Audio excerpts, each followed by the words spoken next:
Hello YouTubers, and welcome back to some more Mage Wars. Today we are spectating a game between Huli, who is playing the Warlock, yes, Warlock, Attrition Warlock up here, and we have Ferno, that's the red, Priestess in the other corner.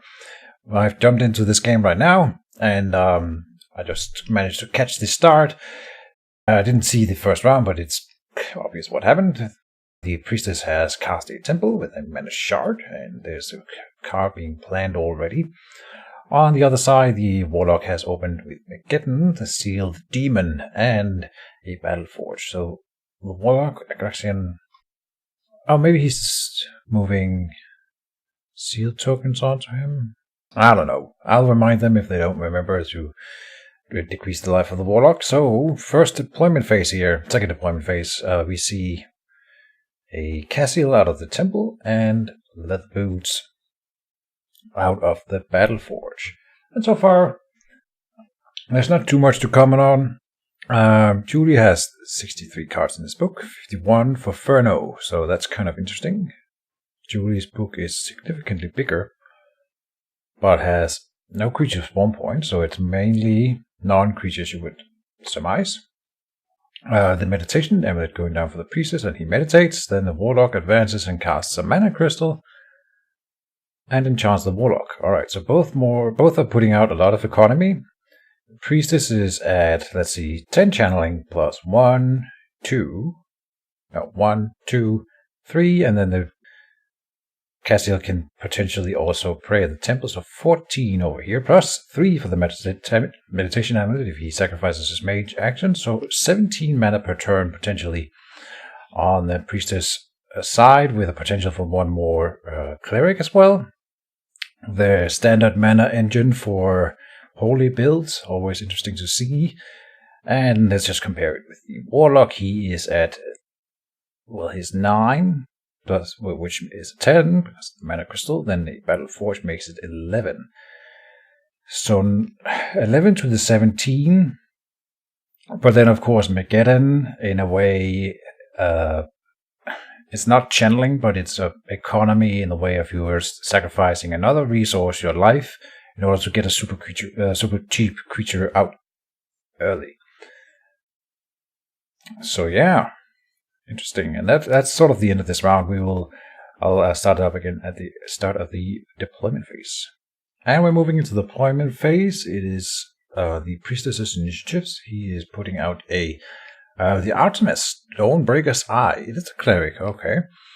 Very cool creature, not one you see that often, but since it counters Obscured, which the Warlock can get, very good creature. Meanwhile, the Battle Forge is putting out another piece of leather, the leather pants. Alright, so more economy for the Priestess. He's at 18 channeling now with all his stuff, to the 11 of the Warlock. He needs to engage, because the long game here will be won by the Priestess if she gets utilize all this mana and put out all the creatures she is planning from the temple. And the Priestess initiative, she is activating, probably meditating. Cassiel activates first. Not even a card planned on her, just praying at the temple. Now, Mageddon passively activates and passes the turn. And then the Priestess will activate and meditate. Now, that 17 mana made that turn. The Warlock is putting out a Zombie Brute. Alright. So, creature advantage on the Warlock side for now. Not in numbers, but in strength. And the Priestess, in the final quick cast, puts out the Hind of Mshalar. Alright.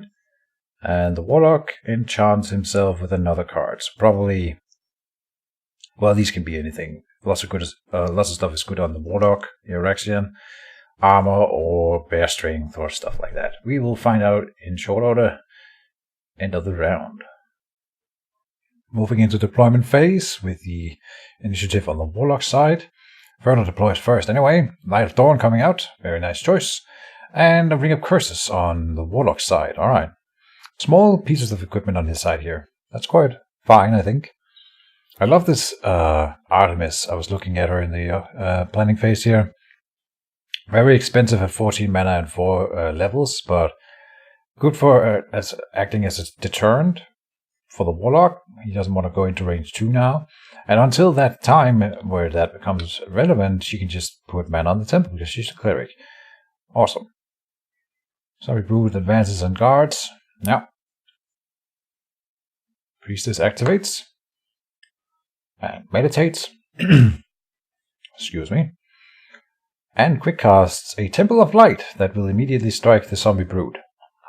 Alright. Look at this little fort here he's building. This is very cool.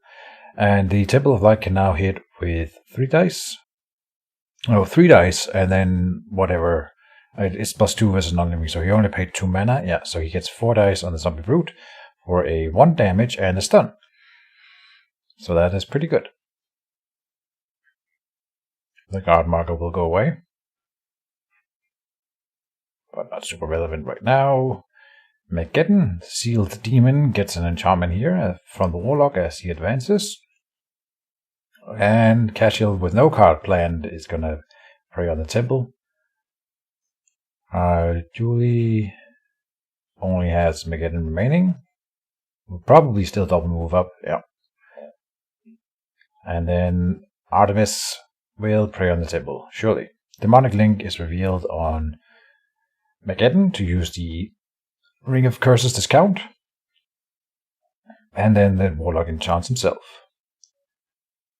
And Artemis did indeed prey at the temple. Alright, end of the round. And moving into the deployment phase with initiative for the Priestess, we see another Light of Dawn come out of the temple. Love these guys, those are probably my favorite clerics in terms of efficiency to cost. A Fire Shaper Ring coming from the Forge of the Warlock. Alright. So weird not participating in the game. I'd never get used to that part when I'm commentating other people's games. Not knowing what anyone's doing is interesting. Kosei joins the game. Oh, and I forgot to say good luck, have fun. But they know that I meant that. No one casts in the first quick cast phase. Then we move into the actions phase with initiative for the Priestess. She is activating her Mage action. That can be dangerous. One of the best ways to counter a fort like this is to move into range and teleport the enemy Mage to your side of the board and then hit them with your creatures far away from all of their defensive stuff. He's doing something to Artemis, Dawnbreaker's Eye, instead, enchanting it. So, Warlock is now in range 2 of the Temple Zone with a curse, Chant of Rage on Artemis. Alright, so she will have to engage something. What is he going to have to go for? Probably, I would choose Mageddon, I think. Because the Zombie Brood, while tankier in principle, has already gotten 1 damage, and with a shot from a Temple of Light, it's unlikely that it dies, but not impossible. He's targeting the Warlock, so the Warlock has the hate token, also a really good choice, always. And that means that Artemis has, 2 choices where to go at least. Up or left, and then into the Warlock's zone. And won't be able to pray, not that that really matters, but also won't be able to shoot, and that matters. Because I'm sure that was the plan.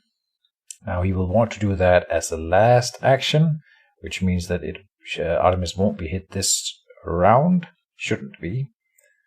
Now how will the Priestess respond though? Cassiel is putting mana on the temple. She's at 3 mana herself now. Had a card this turn but didn't use it. Probably remove curse, and the Chant of Rage is not a curse, so that's why. The guard and the stun is removed from the Zombie Brood, that's all he can do. The Light of Dawn here advances, alright. And then the Temple of Light will take another pot shot at the Brute. How much mana will we sink into it this turn? 2 mana again, for a total of 4 dice. Let's see how it does. 0 damage, and I think this is a Daze marker. Yeah, Daze. Alright. Good for Julie in this case, no more damage on Zombie Brood. Mageddon will move up and guard. And then Artemis, well, there's only 1 play. She's going to end up in the Warlock zone. And then in the final quick, Priestess will go first. Oh, He says Mageddon doesn't want a guard. Alright. Interesting choice. Because of course then the creature with the hate token can choose not to attack next turn, but he could just move Mageddon first and move it like over here and attack, but then it doesn't matter whether it has a guard, so might as well not give it one, I suppose. That's fine. And Priestess did what? Is casting an acid ball at Mageddon. Alright. Good choice, getting rid of that nasty 3 armor. For all his small creatures, they're gonna have a trouble with the 3 armor. So here we have a minimum of 1 corrode, potential of 2. He cast it wrong, I think. You need to drag an arrow from your mage to the target. He did it from the spell to the target. Yeah, we're all a little bit rusty. It's fine. It should work still here. Maybe not, because now he has 0 mana. And one more try. There you go. Acid Ball onto Mageddon. I'll leave this in because it's good for anyone else who's gonna have these troubles with their own games. To get the automation, you have to do everything correct, of course. Otherwise, the machine doesn't know what you're trying to do. So we get 2 criticals going in on Mageddon and only 1 corrode. But decent enough for the 5 mana, and then that is the end of the round. And moving into the deployment phase again with initiative on the Warlock side. I think I forgot to mention that he enchanted the Priestess at the end of the previous round.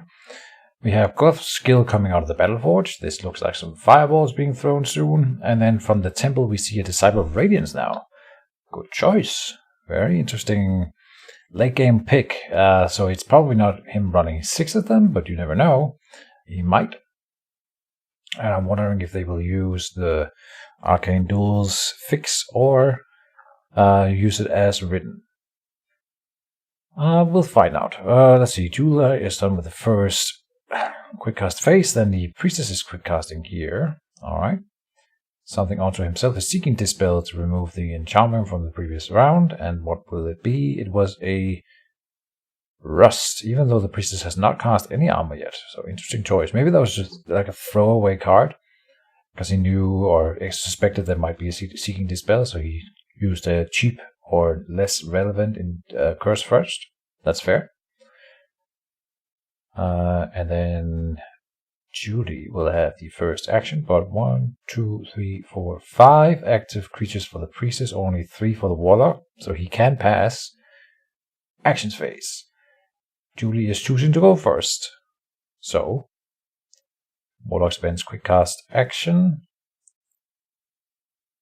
and attacking the Dawnbringer, Artemis Dawnbreaker's Eye. Okay.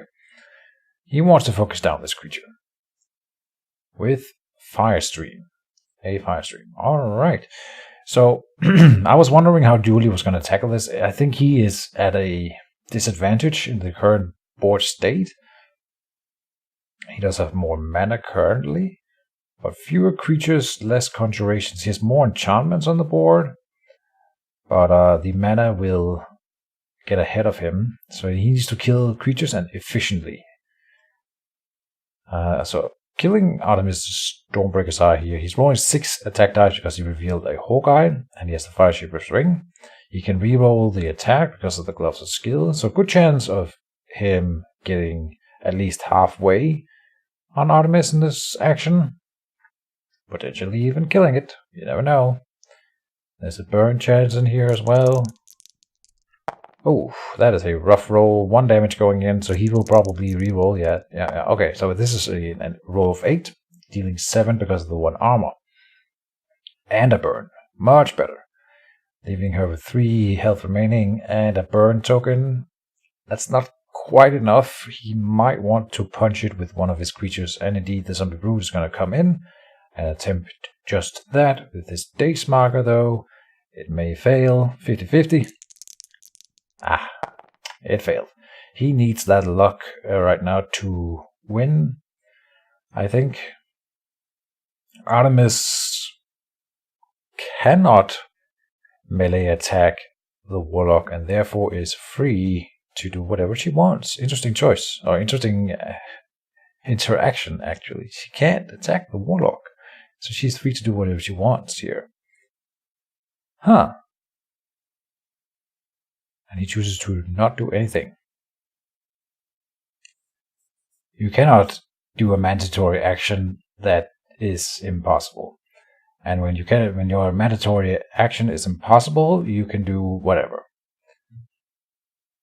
So yeah. Interesting. I didn't actually realize that when he cast the Channel Rage, but yeah.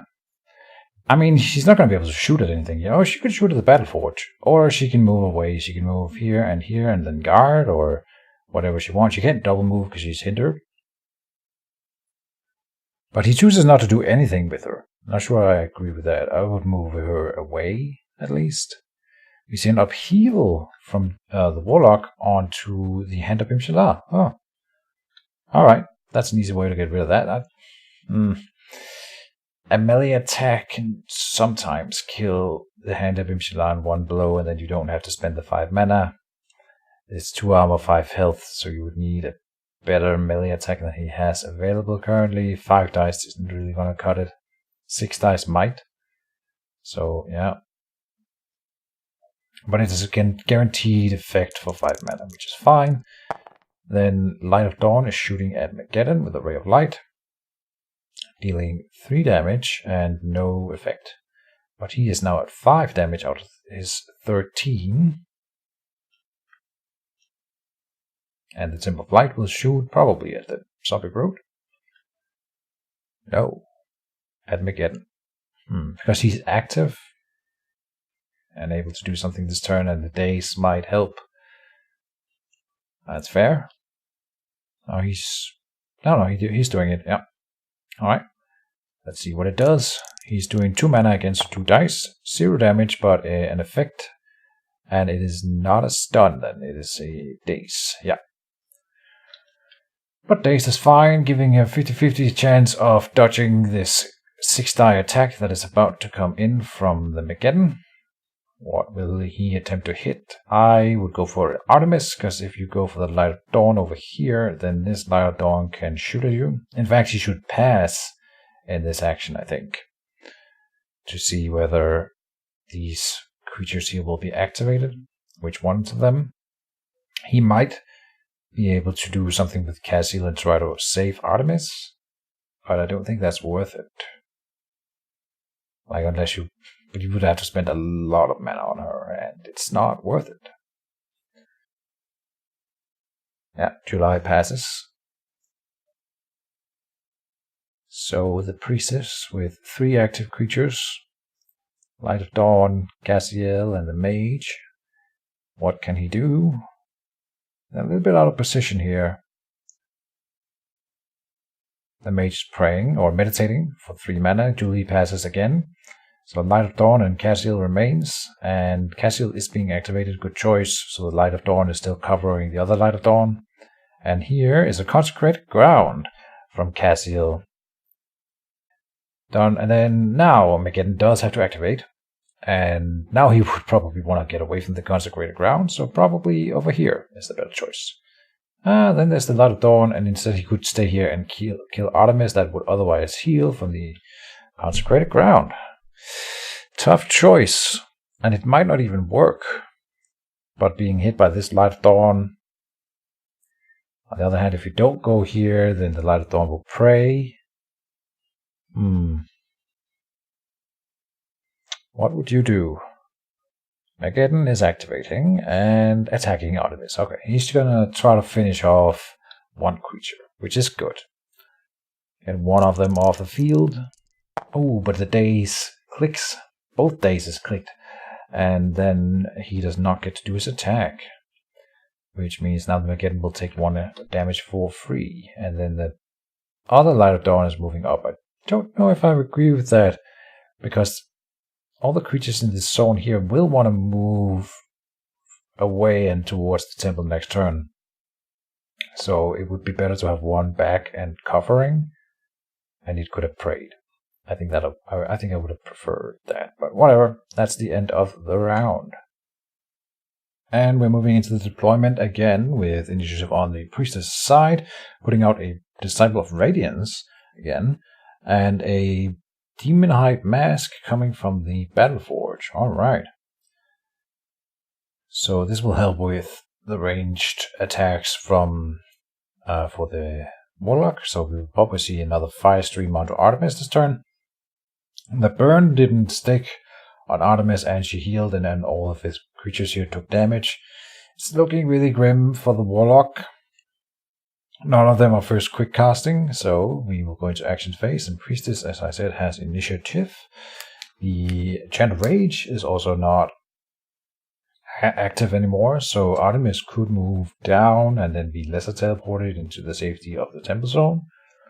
An option. Not doing anything with her last turn, I think, was a mistake. It was because he wanted to get his consecrated ground onto her, but then he might as well just shot at the Battleforge. That's, I think, he maybe have overlooked that he had that option. The first Light of Dawn will activate and shoot at Mageddon here, probably hoping for Daze of Stun. Nothing at all, no damage and no condition. Alright, this is giving Julie the peace of mind that he needs to get back in the game, maybe. Now he needs a good roll, 2 good rolls here with Fire Stream on the Artemis and then to kill a Light of Dawn. That would be the way to get back into the game. And the Temple of Light was shot. Oh, he didn't click done yet. So the Temple of Light may yet shoot at the Zombie Brute, and I think it should. But he's going for Mageddon. That I disagree with. The 2 free dice you get on the Zombie Brute are just too good to ignore. But he's spending 2 mana, which is the maximum now because of the lack of a temple. And he's dealing 2 criticals onto Mageddon. That's fine, but no effect. Alright. This would have been a... No, it would have been nothing on the Brute as well. But 2 more dice could potentially have done something. Artemis is being attacked with the Zombie Brute because he has to stay and attack Artemis. Right. And that killed the Artemis Dawnbreaker's eye. But the Zombie Brute will take another damage from the consecrated ground. And the last Light of Dawn will shoot at Mageddon as well, hoping to get that Daze of Stun again. Dealing 3 criticals this time and no effect. So Mageddon is now at 11 out of his 13, 2 health remaining. It's looking grim for him. He needs to activate and do something now, I think. It's gonna be tricky to just kill him, but the Mage might do it with a melee attack, and the Disciple of Radiance could lay 2 dice on him, and then use the healing effect on her ability as well. Mageddon is moving down and attacking the Light of Dawn here, and he does indeed one-shot it. Yep, that's the kind of luck that you need to get back in the game, Mrs. Julie. And because of the demonic link, he will heal his own Mage. Then we see an Alluring Orchid go down in the Temple of Light zone, which makes Cassiel obligated to hit it. And the Disciple of Radiance would be as well if it had moved in here. So this is a really good play by Julie. Well done. Nice. And at a perfect time too, because Cassiel doesn't have... No, it wouldn't matter if she had a card, but he doesn't have the dice on the board really to remove the Orchid. You can try with the Mage, that's one way to do it. Move in with the Mage, hit it with 3 dice. She can potentially one-shot it and deny further damage. But the other 2 creatures will be forced to attack it and get a rot marker. With the Disciple of Radiance, he's staying back and not moving into the Alluring Orchid, of course, which is then saving Mageddon. But it couldn't move in here and do anything anyway. Very nice shutdown. And Cassiel potentially will even die from this unless Furno counteracts. She's going to have to stay here and hit it every turn until something is done about it. And Julie passes. Yeah. So, Mage and Cassiel available for the Priestess. I am impressed with this comeback. It all had to do with the Alluring Orchid, really. And a good hit from Mageddon, of course. He's almost down, but there's not a lot on the board for the Priestess at the moment, and the Cassiel, like I said, is basically almost dead already. The Warlock is still active and can at least go and hit the Light of Dawn with nothing else, and he's probably got a Fire Stream in hand. It's looking really good for the Warlock now. He's standing still in the consecrated ground, probably because it's in Battleforge range and he doesn't have any damage anyway, so it doesn't matter all that much. And then what happened? Oh, the Priestess meditated. And for some reason, Julie's automation didn't work here, so he's doing a manual Firestream attack onto the Light of Dawn, dealing 4 criticals. He's going to reroll it. Alright. 6 damage total, and the 1 armor will be ignored because of the mask. So, the first strike did not land a burn, I think. No. No burn going in, but 6 damage. And that is the end of the round. No, the Priestess still has a quick cast and 15 mana in the bank. Oh, and Cassiel, having a mandatory action, will activate and do that one thing, attacking the Alluring Orchid. And even if she just doesn't deal any damage, she still gets the rot marker. So very lucky for... Not a lot of luck required here, but just good stuff for Julie. She will get a rot marker. And then there's a final quick for the Priestess. The Alluring Orchid is worth putting in every book. For sure, for situations like this, any kind of minor creature with low dice will basically be destroyed by this one. It's 2 spellbook points, but only 3 mana. And for a familiar like Cassiel, it's extra bad, and she's flying, so she doesn't get the benefit of that. The Aegis doesn't help her. It's just a really good play, especially on Cassiel. And Ferno chooses not to quick cast any of his 2 cards. Huh. I'm tempted to peek at them, but I'm not gonna. Alright, and then that's the end of this round. Oh, and we are in deployment phase. Althea, Noble Enforcer, coming out of the temple. Alright.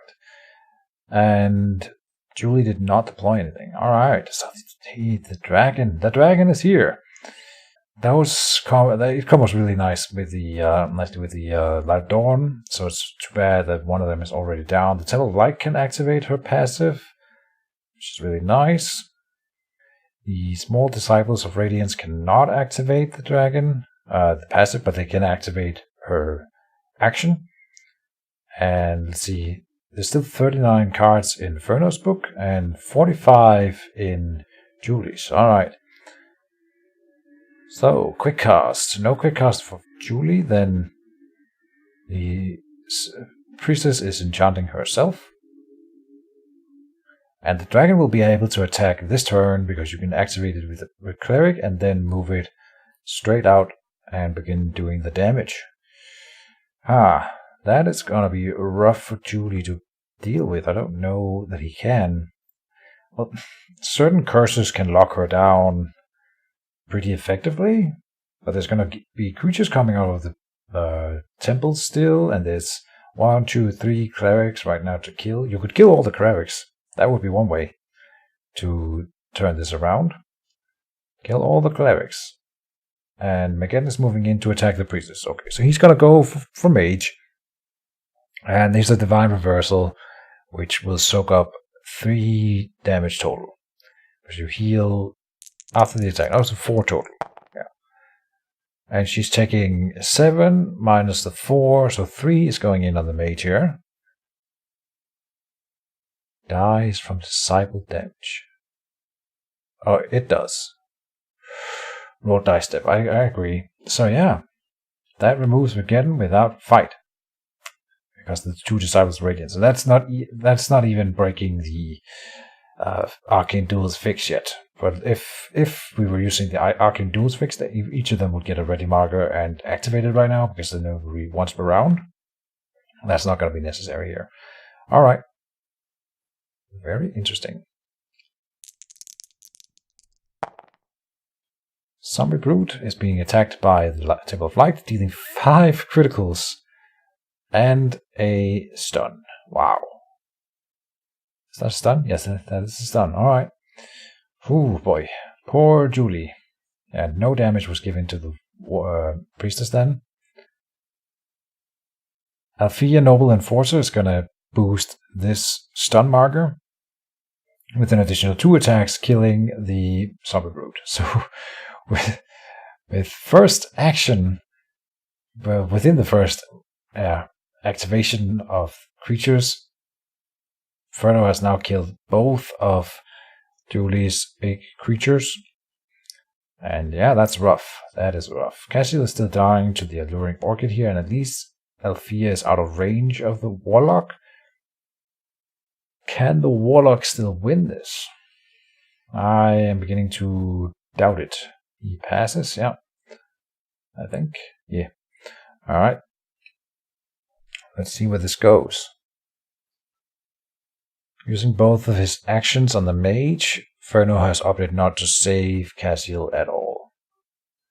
Warlock is being targeted by the Light Dawn here. Makes sense. A Daze or Stun will deal 2 additional damage, and it is indeed a Daze. 2 armor, 2 normal damage, but the armor on the Warlock is sufficient. But the Daze will go in, and that is 2 damage from Althea again. And now with a Daze marker on the Warlock, it's going to be even harder to make any progress.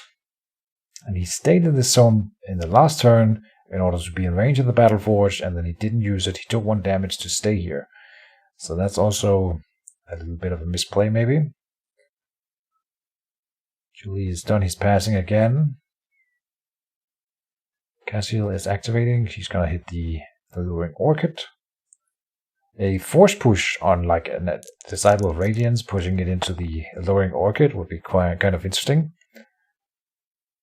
Now it was dealt 1 damage here, which means that it will still regenerate to full in the next turn. Cassiel is going to be taking 2 damage per turn, putting her at 3.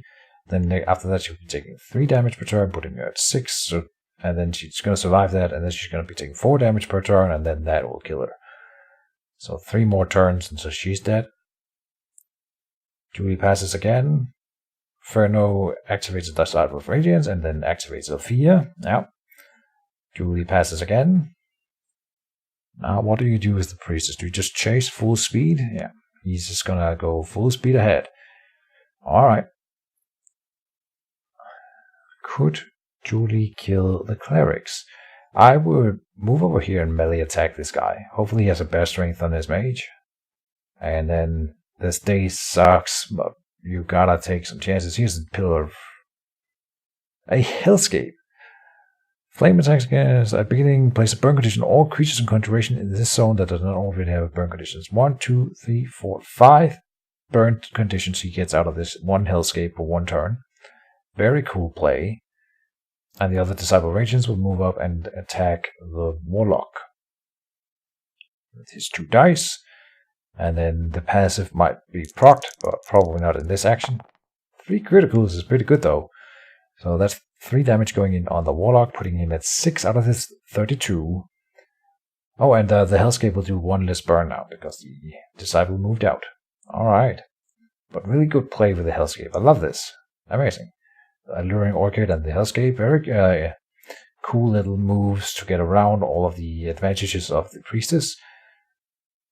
And then the Temple of Asura is being attacked. I don't know if I agree with that. I would go for Clerics, I think. Yeah, but the Temple is being attacked by Firestream. 7 dice, Firestream. Oh! He just one-shot the Temple of Asura. Yeah, this is 11. And the armor minus 1 is 2, so 9 plus 2 armor is precisely 11. Alright, that's probably worth it in that case. That's fine. Not getting it would be disastrous though. So, anyway, that is the end of the round. Alright, and there's no deployment anymore, so first quick cast phase. The Hellscape, of course, doesn't put any burns on mana shot, that's my bad. That's flame immunity. You see a golden shield in the first quick cast phase on the Priestess. Very cool. Defending against these fire streams. Very cool, very cool. And done. And then Julie has an action here. Very precarious port position for both players. I can see Julie having a way back into this game. He needs to kill the clerics. Or the Priestess. That works. He is indeed attacking the Priestess with the Warlock. And the Golden Shield, you can use it as many times as you want. Oh, so he's going to attempt to throw in a Fireball anyway. Oh, and the Golden Shield caught it. Surely that is a mistake. Sadness. So that's a Fireball thrown onto a Golden Shield, and it is wasted. Blocked by Ferno. Well done by Ferno for sure. First quick card phase is over. That was rough. Why not shoot at a cleric instead? I don't get it.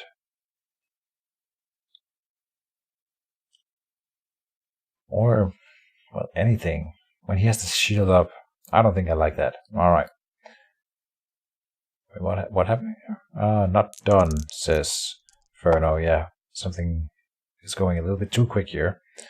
One of the clerics activated Althea, then the Temple of Light will shoot at the Warlock, but didn't get anything, so it doesn't matter. And then the Warlock is now moving away. Now they're just moving on top of each other. Alright, so currently Julie is acting and trying to enchant the Priestess with a card here, so that's probably going to be a curse. I think something is wrong with the automation then, because you can't do that, apparently. Alright. And then that is the entire round of Julie here. We'll see if Ferno has something to follow up with. Althea won't be able to reach at the moment. And, well, none of his creatures or anything can hit. Is that on me or the shield? Good question. The Mage, yeah. This is an enchantment on the Mage. Alright. So what will Ferno do? We saw him attempt to move the Light of Dawn up before and attack the Mage, and I think that's a decent play. You could shoot and try to get the stun chance, but this way he's hindering the Warlock, which is probably really important. He gets 0 damage and no effect. 0, 0, and the 1 on the effect die. Unfortunate. Priestess at the Disciple of Radiance and Althea remains. Again, the Hellscape here was a really cool play, and then he destroyed the temple, which was the only thing keeping Ferno in the zone. So Ferno can just leave now. Well, he would leave his mana shard behind. And then he would need to keep his mage in here to get the mana for the mana shard. He's just double moving in the other direction. Alright. He knows, or suspects maybe that Julie is going to try to kill his mage and win the game that way, and he's not going to allow it. Ensuring it by just double moving away. Alright.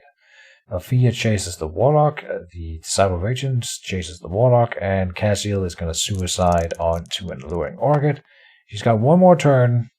She's going to take 3 damage now this upkeep phase, putting her at 6 damage. So next turn, Ferno could lesser teleport her over here and then use her restore to remove all of the rot tokens, and then that would save Cassiel if he wanted. And I think that's it. That's the end of the round. And in deployment phase, which is happening now, we see the Cloak of Shadows, of course, coming out of the Battleforge, which will work against both the Light of Dawn and the Althea, and make it less likely for him to get conditions from these attacks as well. So this is a really good play. Very, very nice. That's going to make him able to get back in the game. Of course I have it. And then the burn fell off of the Priestess, so no more continuous damage on her. The one stuck on the Disciple of Radiance up here. But yeah, very cool game so far.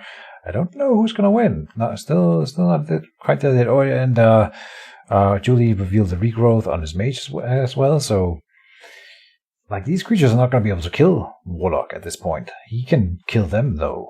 And I will maintain that he should just kill these 2 clerics, then go for this cleric, and then just hunt whatever cleric the priestess ever puts out.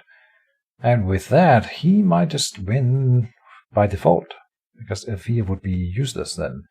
The Temple of Light, well, it can't shoot at him at range 2 anymore. So the priestess will need to re-engage. That's gonna have to happen. And I honestly think him running away was a mistake, because he needed to apply the pressure while he had it. He had it in the previous turns. He was winning. Now, with this deploy and the priestess way out of position to support by removing the cloak, this round is going to be really troublesome for him. Yeah, well, he's just going to have to double move back from where to where he came from this turn.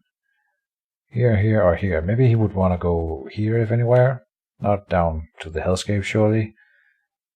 Moving towards the Battleforge doesn't really make sense.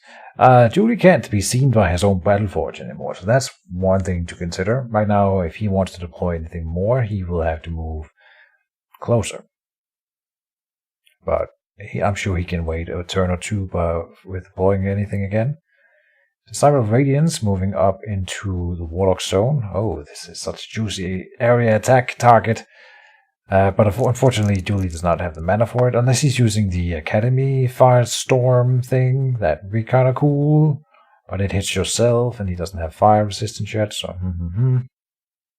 With the Cyber Radiance dealt 1 damage to the Warlock. Alright. Let's see, and Julie passes. If he had had the area attack spell, he would have used it in that action, surely, so it's too late now. Or, well, it's obvious now that he doesn't. The Light of Dawn manages to land 2 criticals with the 1 die it now has on the Warlock. Very lucky. 2 damage going in, putting him at 5. It's not really enough, is it? Now the dragon will of course get a hit on him. And it does have piercing +3. So it should be able to deal some damage at least. Cassiel is being targeted by a spell. This is a normal teleport. This is why you put lesser teleport in your books, people. This is 4 spellbook points. For those spellbook points, you could have had 4 lesser teleports or 2 lesser teleports and a force push. Something like that. Really good spell that is a teleport. And then he's using the restore onto Cassiel to save her. Yeah. Expensive.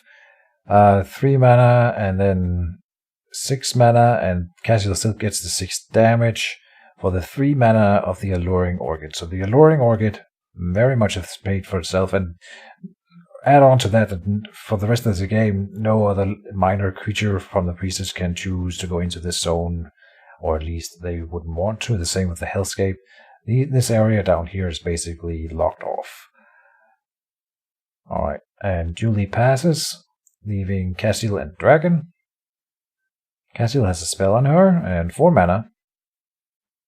Cassiel is activating. And... hard thinking going down here. He just says done. You could at least move Cassiel to the corner then, to move away from the Warlock. Alright. The Warlock moves away and guards. So he's gonna be fighting Alfea now. Interesting choice. But he wants to get maybe closer to his Battleforge and the Mage here. Alfea moving in with her 3 piercing is rolling 4 damage total is gonna be it. Yeah, because he only has 2 armor anyway. Dragon piercing is not automated, but they figure that out on their own, so no problem. I don't have to inform them. And then the counter-strike didn't happen. She rolled 5 on the effect die, and that is normally a daze, but it is -2 for the cloak. And the counter-strike is going to be 1 critical going in. But then the dragon got enchanted with Deathlink. So now the Warlock will be healing off of Alfea, and Alfea will be slowly dying. I think that is the end of the round. Alright, we're in deployment. Is Julie gonna deploy anything here? He has put a card on his battle forge. And the Burning Couriers comes out. Very cool. I love this piece of armor.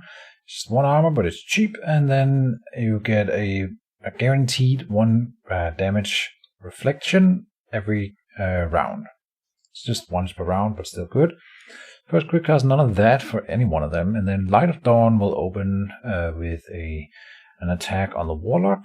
1 die, but you can't even stun him. No. So I think this is fine, just doing the damage, or trying to do the damage. Nothing happening. He still has a chance, dazed chance, which will still deal 2 extra damage, so that is still really, really good. But the dazed chance is, of course, significantly lowered. The Warlock will move 1, and then attack Casual Shield of Imshallah, that has both 5 mana and a card on her. Like I said, she could have moved here in the previous round, and then she would have been immune to this attack. He could have double moved and done it, but whatever. Here's 2 attack dice is right, because he has Hawkeye, so yeah, she's dead, but to an acid ball, and she had a remove curse on her. And then we see a card onto the Priestess, which looks like a curse, or an enchantment at least. Yeah, and it has to go over here. We have to remember that she already has 2 enchantments on the Priestess now. And that is all of Julie's actions. Then, let's see, the Drake can still activate. I would still kill these 2 clerics. It's just such an obvious counter to the dragon here. Malachi's Basilica going down, but it cannot target the Warlock because he is obscured. But then the Priestess is moving up, probably to dissolve. We see a Chains of Agony revealed on the Priestess, so 1 damage going in right now. He needs to dissolve that cloak. He did not. He is instead dispelling the Deathlink on the dragon, and that's probably fine. Otherwise, the Warlock will just keep healing and damaging the dragon. The dragon will indeed go and hit the Warlock. Warlock being at 5 damage total right now. 3 damage, 1 goes in. 3 dice, 1 damage goes in. Enough piercing to pierce through all the armor. And no effect. Nope. So a little bit bad luck for Verno these past rounds. He can still win this, but it's looking iffy. And he didn't take care of the cloak, which means that the new card that he put in play, the Malachi's Basilica, will do nothing. Yeah. But he probably prioritized the Deathlink above it, and I think that's fine. Alright, and that is the end of this round. And deployment. Does Julie deploy anything from the forge? She does. A Moloch's Torment. Alright. Now he can start damaging creatures that are cursed, which is currently only the Priestess with the Chains of Agony. First quick cast phase, and it is Julie's initiative. Priestess is activating and quick casting. He is going to take care of the cloak. Well done. Now, okay. He didn't check for a nullify. That might have been a nullify on Julie, but it wasn't. So that's nice. And he didn't get to target with the Malachi's Basilica and the upkeep phase because of the cloak. All of the things were, well, turning out really poorly for him because of the cloak. Let's see if Julie has a backup cloak. That would be good for him. Then he's his face. Julie still has initiative here. He is acting first, targeting the Golden Shield. Okay, getting rid of that with a dissolve. I still can't believe he threw a fireball into that. That's just insane. But whatever. The Golden Shield now gone. Julie moves to the west and does something. He is enchanting the Priestess with another enchantment. Alright. Adding it to the stack over here. But now the dragon can strike the Warlock with full force. Next turn it will have Malachi's Basilica to help, and the stuns and dazes will start coming in. It could be quite problematic, I believe. We will see. Noble Enforcer is indeed attacking. 5 dice, only 4 damage rolled, and 4 on the effect die. Bad luck for Ferno. That is not enough to deal a condition. And he does get 1 damage back from the Burning Couriers, but 4 damage is inflicted on the Warlock. Alright. Putting him at 8, but with regrowth. The Light of Dawn moving 2 up into the Consecrated Ground to now start healing a bit. That's nice. And regrowth is being targeted by the Priestess, and then he will probably lose that one. So that's another nice play by Furno here, and it's even with the Disperse for a bit of mana discount. Very good. And there we go. So no regeneration and no Cloak of Shadows. Taking damage on the Priestess in form of the Moloch's Torment, only 1 per turn for now. And she potentially has some healing in the book. Julie is at 36 cards, and Furno is at 33 cards. So they're starting to get approach each other in terms of cards. That's been because of the meditation from Furno for the most part, I think. He has been spending his spawn point and a quick cast every turn and for a long time, and that has resulted in 2 cards, while for a long time Battleforge and Warlock has cast 3 spells together every turn. Alright, and then that is the end of this round. Alright, we are in the deployment phase, and the Warlock is putting out a Veteran's build. Alright, very, very good. He needs more armor, though, to make use of that against the dragon. Let's see, he moved his enchantment down here, because for some reason did it for the whole game. Moloch's Torment did 1 damage to the Priestess, and Malachi's Basilica has now targeted Warlock. Let's see, the Priestess is activating here. She has initiative. What will she do? I think it's a fairly even game at this point, which is really interesting. I think both can win here. It comes down to some lucky rolls and some good planning with the rest of the cards that they have available, both of them. And this is a good play by Furno. Here we see an Elemental Cloak with as a quick action from the Priestess, so now with a bit of flame resistance, she's going to be doing better against those fireballs and stuff coming at her. The Warlock will move and enchant Althea. Alright. Could be enfeeble so that she can't follow. Furno asks for a reveal. He reveals the Chain of Agony. Okay. On Althea. She cannot move right now. Oh, he can do all his actions as he wants because the Warlock doesn't have any active creatures, so he has already activated the Disciple Radiance up here to activate Althea, and now he's moving, taking 1 damage for the move, and then rolling 6 dice, only 4 damage again, but this time with a Daze marker, and that will result in another 2 damage. And I don't think the automation is calculating that entirely correctly, so Julie is applying, elected not to apply auto attack here. And then its damage counter to -2, +8. Alright, but that's correct. +6 is correct. Oh yeah, he typed in 6 first, obviously. Alright, that's fine. Putting at 14 out of the 32, so that's pretty rough. He's getting halfway, and the days, he forgot the days. Yep. So again, the kill the clerics, dude. That's what I'm saying. And this one is healing now, this cleric, and I think I would leave it here just to keep healing and staying alive. I'm sure Furno realizes that he needs the clerics, and we haven't seen him put out any new clerics since Zembel died. Maybe he doesn't even have any more clerics, and in that case he really needs to keep these 2 alive. Unfortunately, Julie has already spent a lot of actions on the dragon, like the Deathlink and the Chains of Agony now, and maybe the Burning Couriers could be argued that it's for the dragon. He could use that mana and those actions to kill the clerics. That's what I would have liked to see.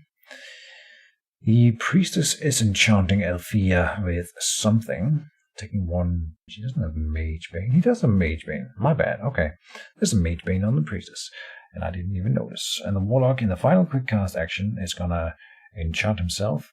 The Dawn of Light, the Light of Dawn, ran away from the consecrated ground and is now following the Warlock again. Weird move. You could have moved and guarded, and you would have at least had a guard token. Moving it over here means that if he wants to kill both clerics, he would have to go first, well, maybe throw a spell in one direction, then run the other one. But again, just leaving it here would have been better, I think.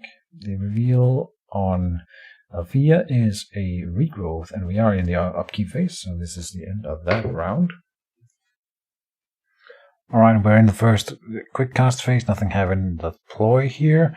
In the upkeep, or before the upkeep, of course, Julie revealed regrowth, so he is once again regenerating. He's now at 12 out of his 32, and the Priestess is at 8 out of 32.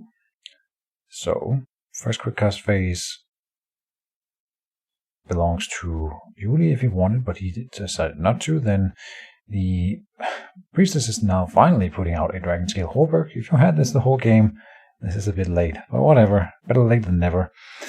And he takes another damage from that, from Mage Bane. Like, Julie might just be out of fire spells at this point. He's probably not, but he might be getting there. Let's see, first quick cast phase, everyone's done with that. Then Julie does have initiative here. Let's see if he wants to go first. I would still go for the clerics. I know it's the end of a turn, but this cleric is so easy to kill. And then this one would die to a fireball, and then the dragon could not do anything this turn. That would be a power play.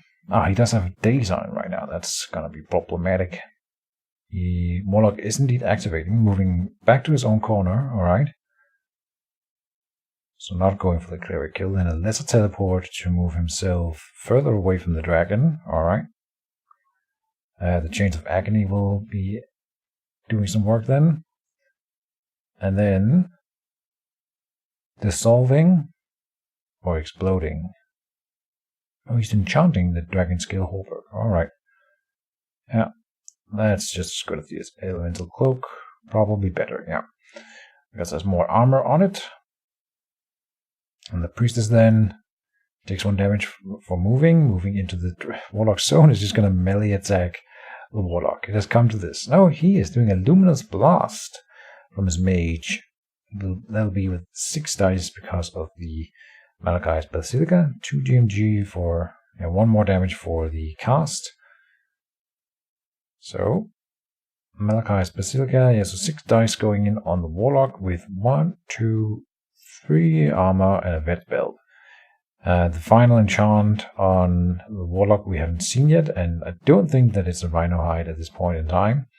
6 attack dice, 4 damage rolled, 4 normal and 2 critical, so that'll be a total of 3.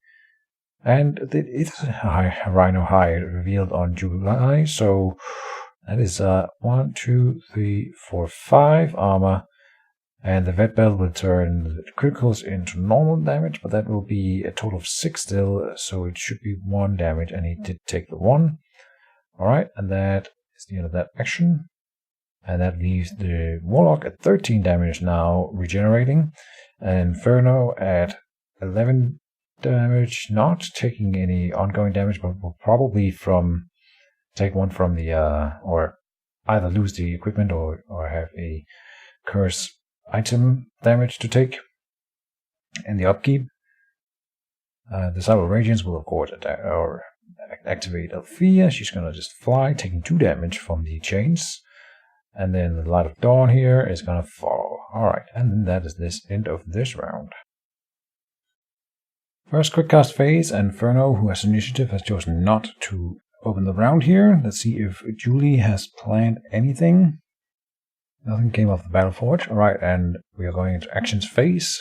Again with Inferno starting. He is activating his Cyber of Radiance to activate Althea, and then Warlock will use his action. Gonna melee attack the Light of Dawn. Now, really? Could have committed to this strategy earlier. Now he's cancelling it. Alright. Because he has to do manual. Alright, and he rolls 5 critical, so it's dead. Just like that. Alright. Only 1 cleric remains on the board. And then Althea will activate and try to kill Warlock, probably. Julie targets Elemental Cloak. And casts Dissolve. Okay. Not sure why you would want to do that right now necessarily, but it doesn't matter. Alright, and then Mr. Inferno can do all he wants as he pleases. I realized that for the healing enchantment that he revealed down here, he should have 33 health at a minimum. I don't remember him revealing any other. No, here it comes. Any other holy incantations or enchantments? Here's the one. And he does give the extra life for this one. In the upkeep phase, I'll remind him that he should have one extra for the enchantment he revealed over here. It's not a choice. Yeah, it's not a choice, so she would get it automatically if the automation got it. And he healed himself. He rolled 9 attack dice. Wait, what? Why 9? Is that 9? 8. Why roll 9? And he had to do the Mage Bane, of course, as well. I mean, okay, so they subtract 1 die. I don't like this strategy or this way of removing 1 die, but it works, I suppose. Alright, Alvia Noble Enforcer readies the red action marker. So the Priestess is now at 6 damage out of 33, 34 if you remember that enchant, and then 11 out of 32 for the Warlock. And then Alvia will attack her 6 dice from Malachi's Basilica boost. Only rolling 3 damage, that's low. 1, 2, 3, 4, 5 armor against the piercing 3 and the relevant spells. So it adds up to being 2 armor. Yeah, there was a daze again, so that's why there's 2 extra damage on him. Alright, end of the round, I think. Yes. We're in the deployment phase, but nothing's happening again. Let's see. Julie is at 28 cards. And Inferno is at 26. He might just not have anything else to deploy in the current slots that he holds, but he might have some duplicates, of course. I'm thinking chest piece, probably. But other than that, maybe another veteran spell could be a thing. When he has a veteran spell, it's unlikely that he only has these 3 armor and the Rhino hide. Especially with the Battleforge, he would probably have one more thing, at least. Let's see, he has initiative, and the Warlock moves north 1. Both of his enemies here have Chains of Agony, so he should keep on move at all times. Good on him. He is enchanting the Priestess with another curse, probably. And that'll get rid of his daze marker. Yeah. And then a quick cast following suit. A fireball. Probably also for the Priestess then, yep. For his last mana. Alright, he's just going full ham on that Priestess. 5 damage roll is not that much, but he does have his reroll. He did roll a 12 on the effect die, which is 2 burn markers. Very good. He spends the skill and rerolls. And let's see the roll. Ooh, now that is a roll. 12 damage. 8 normal and 4 critical, but there's no armor on the Priestess at all, so it doesn't matter. 12 damage going in and 2 burns. Ooh. Now that shakes up the whole game a little bit. So you go to 19 and 2 burns. Yikes. For 1 fireball. Well done. Oh, very well done. By Julie, that 19 out of 34 is 12, 15? Yeah, 15 health remaining, and 20 on the Warlock. Of course, the Priestess has the ongoing effect from a dragon trying to eat the Warlock, and he could just double move away right now with the Priest to ensure that he doesn't get any further fireballs to the face. Let's see if he does that. Althea is moving in. A stun would be very, very good for him right now. That's always the chance with these holy creatures running around throwing all their light spells and attacks.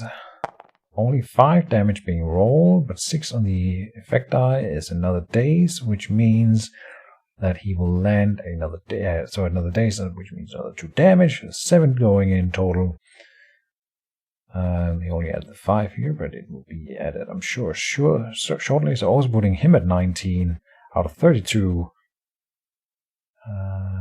But yeah, the armor does help for the Warlock, right? So it's 3 plus 2. So they are at exactly the same amount of remaining health, 15 on both of them. And the armor does 1 damage to Althea, who Althea is at 5 damage right now with 19 maximum, so 14 remaining. The Priestess still has her actions. She's burning, so she's a little bit behind because of that. Is she gonna go in and help the dragon? Or run away and heal? If the Warlock is going to chase, he will eventually run into the Temple of Light again. Yeah, and running away with the Priestess is the right call, I believe. And he's doing exactly that, running to the consecrated ground, regretting that action, coming back. Now quick casting first, taking care of the Burning Curious. With a quick dissolve, or the Moloch's Torment. With a quick dissolve before running away. That's fair. Still a cool game that could go either way, depending on these burns and how these conditions from the dragon keep stacking up now. The Warlock can double move away from Althea because he isn't hindered by her. So next turn, and she won't be able to attack first, so he will probably be able to get away here. Yeah, it's looking good for the Warlock then. Depends on how many fire spells remain in this book and so forth, and we'll find out next turn. See you then? Yeah. Moving into the deployment phase, nothing happens. First quick cast phase belongs to Inferno with the Priestess. And he took 2 damage from the burns. He's 24 now. I missed some damage here. Not sure how he got to 24. But he doesn't quick cast, neither does Julie. Then we move into actions. And what will happen? What will happen? The retreat for the Priestess cannot be to this corner. Well, she already has a burn token, so in fact she could have run into the Hellscape. That's kind of interesting. She's moving 1 away and casting Seeking Dispel on one of the unrevealed enchantments on her. It is a Theft of Life. Alright. And she will take 1 damage from this and 1 damage from 1 DMG for MP and 1. But he already did it. And casts Heal on himself here with the final action. A big heal, alright, so he will ask for a reveal. That's well done. That could be a poison blood, you never know. No reveal, says July, alright. So it dies. He's at 27 damage here. Yeah, 1 for moving, 2 for casting the spells. He's being pressured, but he gets 1 maximum health, and he rolled 8, so 6 total on the heal roll, putting him down to 21. Out of 35, so 14 life remaining, while the Warlock is sitting at 17 health remaining. Julie passes, he cannot. And then he double moves towards the Disciple of Radiance, and will we finally see something remove this Disciple of Radiance, or will he just throw another fireball at the Priestess? It's an enchantment for the Priestess, that's also a fair choice. Stacking up those, it seems to be killing him right now, and now he can be hit by the Temple of Light, though. Well, let's see if Inferno realizes this. He had only 1 temple, 2 temples. So it could be 2 damage from here, and he does have the mana for it. I would absolutely do it, and he does. Shoot with the Temple of Light onto the Warlock, well done. 2 immunity on Alfie for the Chains of Agony, for sure, yeah. She's regenerating, so she'll be fine. The temple cannot... Oh, it rolls 3 dice because of the Malachi's Basilica. Right, so that's correct. And he did, let's see, no damage, because the 2 criticals that are rolled here will be turned into normal, and he has 5 armor, so no damage, but there is a daze, which results in 2 damage, yeah. And then that's the end of the round. We're in deployment. There was something on the Battleforge, but nothing is being deployed. Then first quick cast phase, it belongs to the Warlock, Julie, and the burn stuck on the Priestess, so she's at 23 damage here. No quick cast from the Warlock, but 1 is coming out of the Priestess here.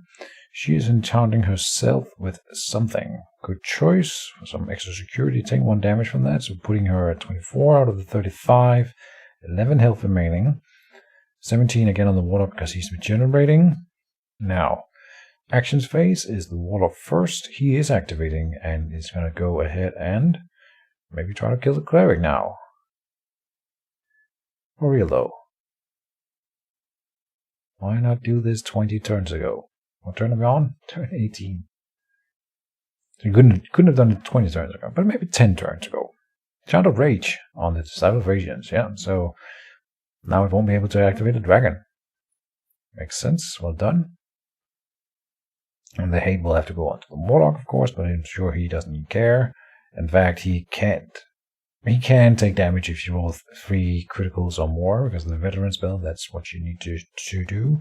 And then we see a fire stream that goes on to the Priestess. 6 dice. He's asking for the reveal here. Divine Protection, so it's going to be 5 dice going in on the Priestess. She gets another health for that reveal, very good. And then 5 dice. No armor, so that's all of it going in. It's 6 plus a... I think this is just 1 burn. Yeah, 1 burn. 6 and 1 burn, putting her at 30 out of 36. 6 life remaining, and 2 burn markers. Rough indeed. And it is looking more and more like Julie will hammer this victory home. We see a spell being cast. It is a Messenger of Bimshala, an Angel Cleric. Alright, so he does have an extra cleric. Fair enough, and this one will indeed heal the Priestess as it comes in. She rolls 4 dice, getting 5, very nice. And there's an unholy reversal on the Priestess, so she will heal 3 less, only healing 2. And then deal 3, so a net of 1 extra damage, putting her at 31 indeed. And plus 1 for the Mage Pain, and then I think he's casting another thing, maybe? I don't know why he took 2 damage here. Alright. Disciple of Radiance. It's attacking the Warlock. Yeah.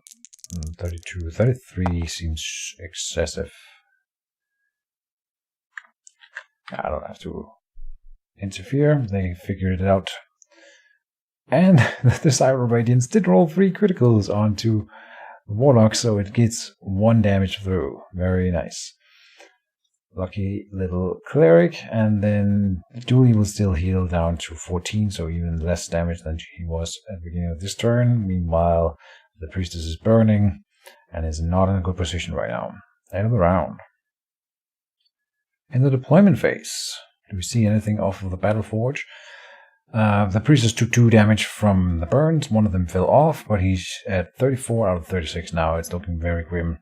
And the Warlock is probably going to win this. I didn't think that he could do it. And when he lost his last of the other creatures, when Mageddon died to the Disciple of Radiance is in here, I thought it was over. But oh, and we do see the point. Elemental Wand coming off of the Battle Forge with a spell on it. And that's probably a fire spell. I guess a fire stream or fireball. And then Ferno does have initiative. Opens with an enchant on Stealth, taking 1 damage, putting him at 35. He can't cast another spell without dying. It's going to be rough for him to come back in here. You never know. Could be a bad roll from Julie, and then a stun from Althea, and then he might just live. Never say never. So, he can't move either, right? Can't move because of his Chains of Agony. Can't move and can't cast spells. Alright, and he does have a hidden enchantment on him as well. Julie will actually... So the first Messenger of Brimstone activates Althea, that won't really do anything. Then the Warlock will move in and melee attack the Priestess, but she reveals a Divine Intervention. Well done. Of course she has this one. So she gets to run away. She gets 1 extra maximum life from that. So now she can cast another spell. Okay. Alright. It's still on then. But she doesn't know. Yeah, she doesn't have mana to cast a spell. So she needs to rely on the burn not dealing any damage to her. If it deals even 1, then she cannot neither cast a spell nor move, and she would die. If she gets rid of the burn, she can cast a spell next turn. That was at the start of your turn, he says. So you can do something else with the action. Huh. He doesn't have to be that nice. He could wait until the Warlock declares an attack on her to make him waste his action. Divine Intervention is a catch-all. It can basically block anything. Melee attacks, spells, everything.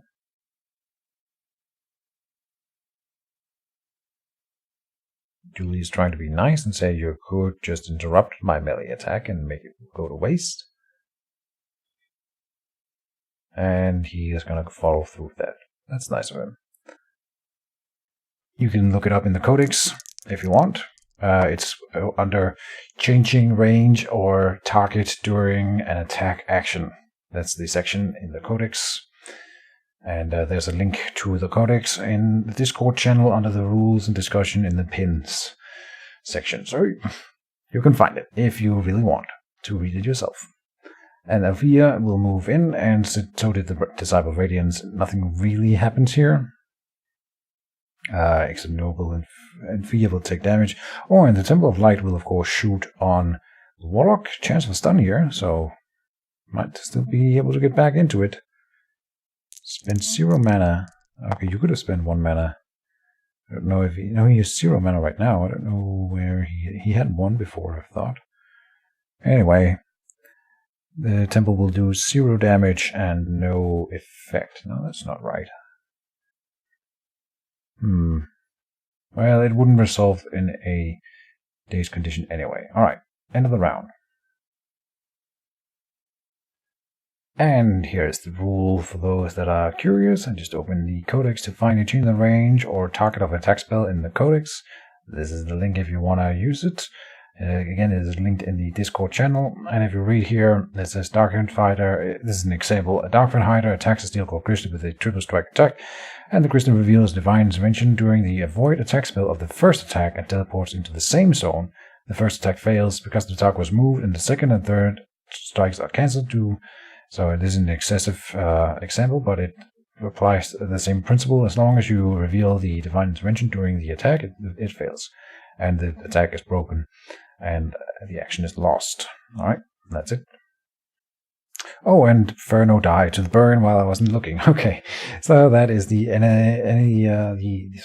of the game. Very cool game. I really thought that Ferno had Julie in its clutches, but Julie, being a masterful player, turned it around and used his available options to his advantages and tore down the Priestess, even though Althea was out. So that was really, really well played by him. Not bad build by Ferno. I was looking forward to sort of tearing it down in the ways of we have to remember the Sergius and Keejchen, who's also watching here, had that warlord that moves forward and throws down ballista and then hurl boulders you to death. And I think that Ferno's deck here would have trouble with dealing with that one, and I think that's a new standard sort of rush books that everyone needs to at least think about in their deck building moving forward. And I don't know if Julie would have been able to defend against it either, but yeah. Alright, I'll say GG. And yeah. Interesting game. That's it for this time, guys. I hope you enjoyed. I hope everyone learned something. And yeah, thank you for watching. See you in 2 weeks' time. Bye-bye.